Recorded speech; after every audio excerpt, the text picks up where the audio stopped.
Good Monday, late morning to all of you who are watching this episode of Flipping That House, or if you're watching it on your own time on demand.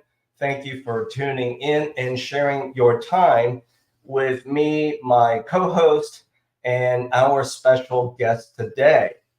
So, with all of that said, for those of you who are watching who may be virgin flippers. How do you like that one? Or your experienced flippers. The reality is this, I think every flip has its nuances. Every flip has its own challenges. And like any business, we all have a template, of course, as to how to start, how to plan and execute the process. But, there are times where things go beyond maybe your control. So as part of our conversation today, let me first welcome in my co-host, Catalin, into the room. Catalin, how are you? Good morning. Thanks for having me, Bill. I'm excited to be on a Monday morning with you and bring as much value to our audience as possible. So again, super excited about this time and super excited to have this conversation. I know it's going to be really, really, really valuable to everybody who's watching. So stay tuned. Yep, absolutely. And audience members, full disclosure, everything you might want to know, everything you should know, and everything you might want to get experts' opinion to validate that you already know it probably can go well beyond this 30-minute live stream. So toward the end of today's episode, we will share with you some simple ways of how to get in touch with certainly Catalin. He's an experienced professional in this realm of business, as well as the traditional sell, buy, lease. So Catalin, I'm going to start off asking this question. Right now, do you see more activity with flipping properties or less compared to, let's say, within the past 2 years, 3 years? So, Bill, the problem we're having right now, there's not a lot of supply on the market, right? So we're all, every investor, even, every consumer, everybody that's looking to buy a house is squeezed by the fact that there's no supply. And, every good flip that comes on the market that's priced well, it's done right, it's going to sell like this, okay? Mm-hmm. And it's going to sell overpriced. Now, right. Recently I've seen, to answer your question, I've seen some very poor flips, and they've been sitting on the market for a while. So flips are still coming at a very consistent basis, right? And people are still doing a good job at finding deals and putting good deals out on the market. But I also see a lot of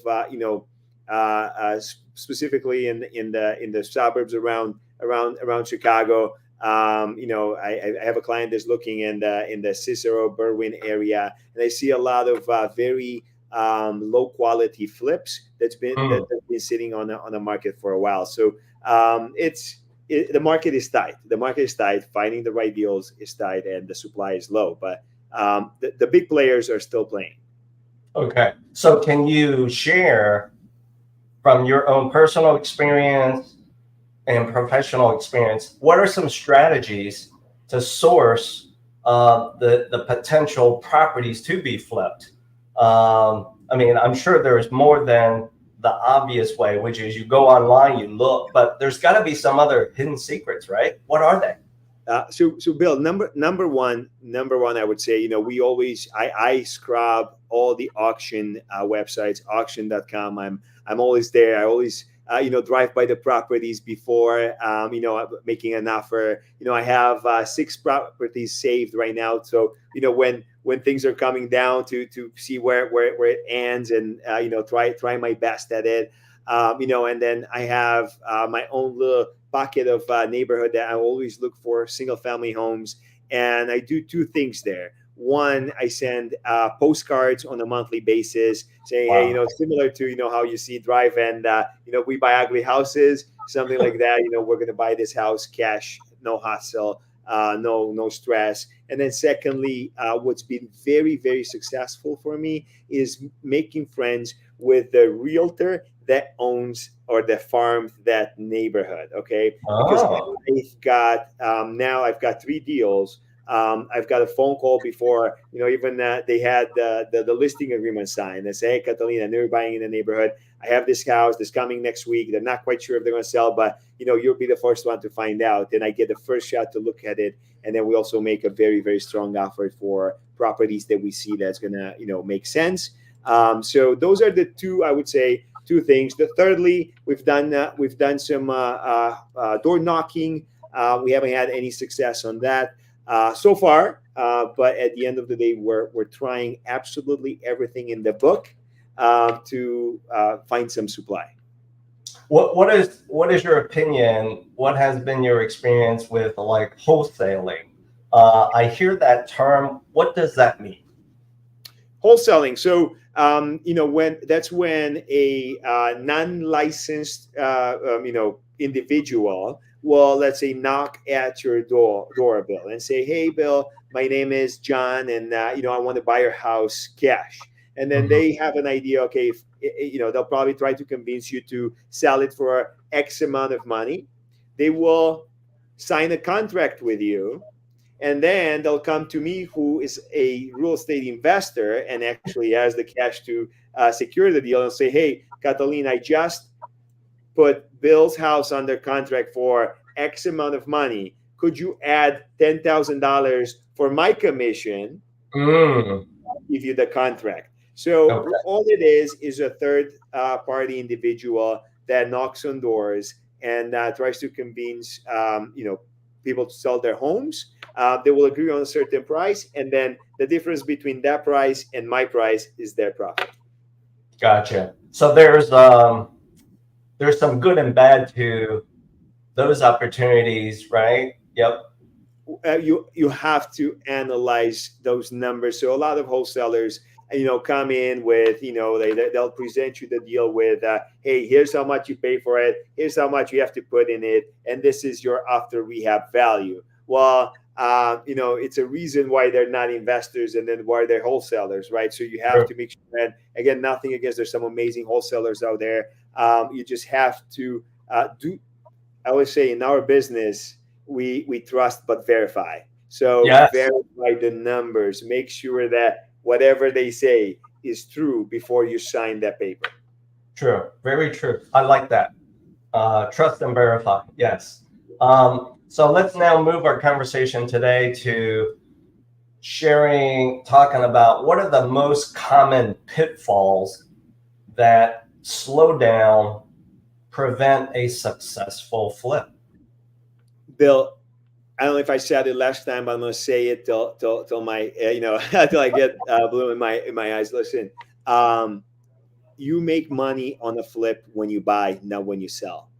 Oh yes, I remember. So you make money. A lot of times, people make a mistake by overestimating the actual price that they're going to sell it for, and by underestimating the cost of repairs. Yeah. So if you want to make money in a flip, you make when you buy it. So you look at the property, and you have to buy it for the right amount of money, because guess what? You cannot really control the construction price. I can promise you this: you're always going to go over budget. There's rarely when you're not going to go over budget. So make sure that you have a contingency reserve in your construction budget, and you do not overestimate the sales price. Okay, those are the biggest pitfalls. And then once you get into the project, I mean, we can talk about this over and over again, where you can making sure, like, and this will come into the next part of our conversation. You're only as strong as your team. And on your team, you're going to make sure that you have a realtor that understands the market, that understands how much that property is going to sell for. Make sure that you have the right lender. Make sure that you have the right contractor, the right insurance provider, right? And it all comes down to a wholesome approach not just this is real estate is a team sport. It's not an individual sport. Yeah, very true. And you and I share that belief wholeheartedly because we bounce that cliche back and forth. Um, so as far as cost, right? I think one thing I know certainly as a mortgage lender is there's the cost of borrowing money. We'll talk about that later. But there's the other third party costs of protecting the property to be flipped. Whether it's that diamond in the rough or very, very ugly duckling, you still have to protect it because you have to protect it from things like Mother Nature, bad people doing stuff to it, whatever the case is. So now that, yeah, we're both nodding to this. My best friend just flipped a house 2 months ago, and they finished it. They put everything well. They put a lockbox in front so they can start doing showings. And then 2 days later, they drove by. They broke the lockbox, took the keys, went in. Copper pipes were gone. Furnace was gone. AC was gone. I mean, we're talking about major damages. And because he had the right protection, the right insurance, that he was able to minimize those losses a bit. It still hurts because but less. It hurts less. It hurts less. So, as part of our live stream conversation today, Catalin, let me bring in one of my guests. His name is Anthony. Let's welcome him into the studio and let's put him in the hot seat, right? Let's put him in the hot seat to talk about, well, as a insurance provider, how can he help our audience members, really keep the eye on that price, the control of that cost, right? So, Anthony, you're in a hot seat, buddy. Hey, good morning, everybody. Good morning. So, welcome. When you're talking about copper pipes being stolen, that is a major issue. People are driving around, scoping out properties and determining if they feel it's a viable opportunity. I've had one of my clients had somebody broke in, went into the basement, and stripped out all the pipe, didn't shut the water off, so he had water damage in addition to having all the copper pipes stripped out. Up through the walls, they cut open the walls and cut it up in the walls and pulled it down. Yeah, it was a mess. It's a mess. So now that you jumped into our conversation, being in the hot seat, Anthony, why don't we start off with you sharing with our audience members, what is it that you do, the profession that you represent, and then let's dive right into how insurance from the right chosen provider is the key factor to success. Sure, absolutely. So I'm an insurance broker with Robertson Ryan and Associates. We're an independent insurance brokerage firm. My office is in Oak Brook. The main office is in Milwaukee, but I can do insurance in all 50 states. I do insurance everywhere from I specialize with different businesses and business insurance. So I also do some home and auto insurance and anything that handles anything that you need in your life that needs insurance as far as the stuff that you own or the things that you're doing is the insurance that I can provide. So quick kind of one of the things that I guess I'll share some bad news with everybody is that as you're doing these flipping and we're talking about costs, the bad news is insurance is not getting cheaper. It is getting more expensive. And especially for things like we were talking about with the copper pipe being stolen, insurance companies are taking very hard looks at anything that poses significant risk, and areas that pose greater risk as a trend to having losses, those rates are seeing a lot higher costs going up with them.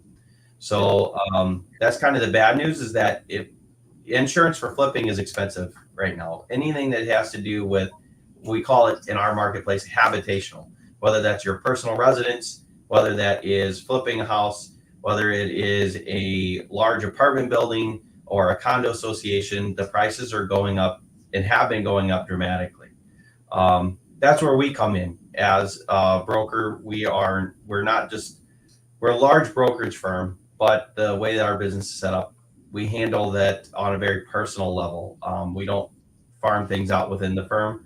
I generally handle that, but we have a lot of resources to helping people. So when you're talking about building that team and having that team approach, especially if you're getting into things that are a little bit trickier and a little bit more of a challenge, not everybody has the same resources and capabilities to provide the coverage or the pricing that somebody may need. So that's kind of a little bit overview of where I come in and how I've been helping my clients.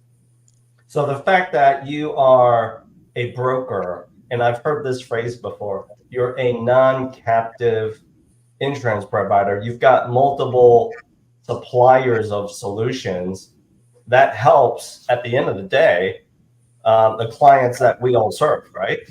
Correct. So business is done two ways. The best way you can think of it is Apple and Google, both successful companies, both really good at what they're doing, right?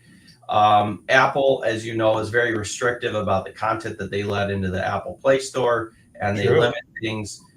That's the same way, like State Farm, Allstate, American Family, good companies with what they're doing. I'm not going to say that their products are bad, but it's like Apple. They're very restrictive. They have one set price. They have one option, and they can tweak some of the coverages, but there's also limitations to what they can and cannot do. You have Google, who has a lot more opportunities, a lot more options, and a lot more services. But again, it's different ways of doing business and different things. But the broker has the ability to leverage additional relationships in a marketplace to find different coverages that can fit different clients, especially if they're getting into things that may be a little bit more of a challenge. Yeah. In other words, opportunities, clients that are more risk, right? Correct. The more risk you're going to be in a broker, or independent too, depending on more. If you're building an LLC and doing a lot of more of those things, you may need to partner with a broker that specializes with with your business risk, because there's different things that you need to consider, especially when you're getting a business. Keeping it high level, but it can get complicated. Yeah, right on. I can understand that, and I love the analogy, the example of Apple and Google. So that makes sense to me. Catalin, from your experience working through flips, either some of your own personal projects, ones that you've partnered on, or the ones where you consult your clients with, do most of them do everything with cash, or do they do the OPM, other people's money?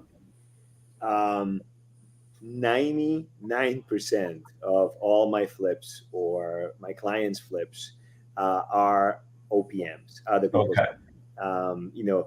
A lot of people that sit on so much cash, they traditionally, want the more secure route or anything like that. But, the investor, and especially the investor that's in the flipping, they want to use other people's money so they can have a continuous cash flow, free, so they can buy the next one and the next one and the next one. So right. I've been leveraging private money for the past 6 years now. Well, what's your opinion of what to expect with private money, private lenders? For the most part, right, it's a short-term play, meaning you only need access to that money for a short window of time. So is the expectation that it costs a pretty penny? It cost a pretty penny. I would say, I don't know when this will air, but the interest rates are, I would say, at least 4% higher than the market, right? So keep that in mind, and then the entry point, the cost of accessing that cash, the fees paid up front, and everything else are a lot higher than a traditional loan.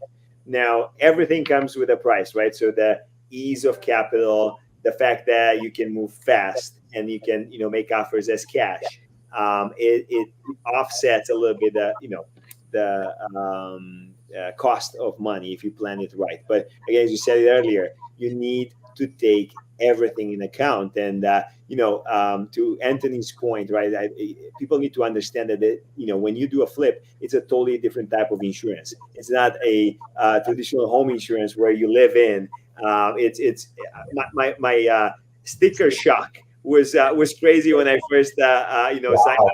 Like, woo, this is a lot higher than I'm paying. And I actually sat down with my insurance provider back then, and he explains, hey, listen, this is not the same as the risk of something going wrong, of electrician going, burning the house down, or pipes bursting. It's a lot higher than if you would lived in. So that cost, before you go into a flip, you need to talk to Anthony and understand, hey, Anthony, how much would this cost me? So then you can plan for the future. The same thing with financing, Yeah. bake that in your cost.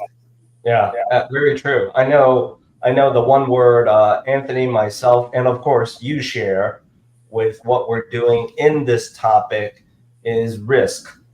Knowing what it is, managing it, and keeping it under control. So in the sense of financing the acquisition of real estate property, Catalin, I know this, you know this, a lot of people confuse getting financing or a flip to be the end loan. It's not the same thing.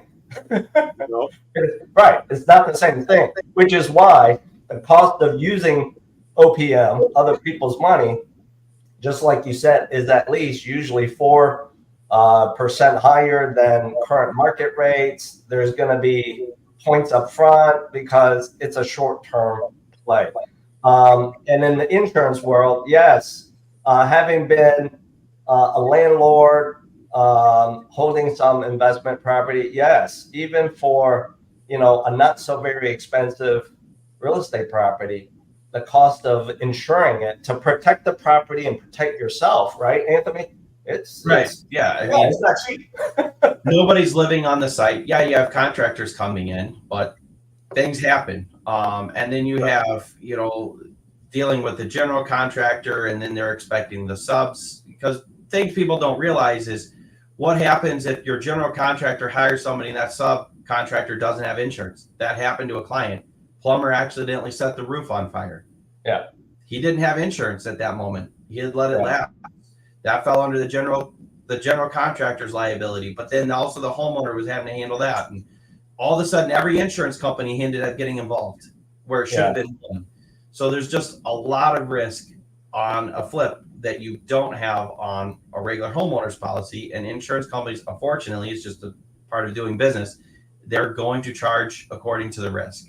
Yeah, very true, guys. So, audience members, as we wrap up today's episode of Flipping That House, how can you get in touch with all of us, or at least one or two of us? It's real simple.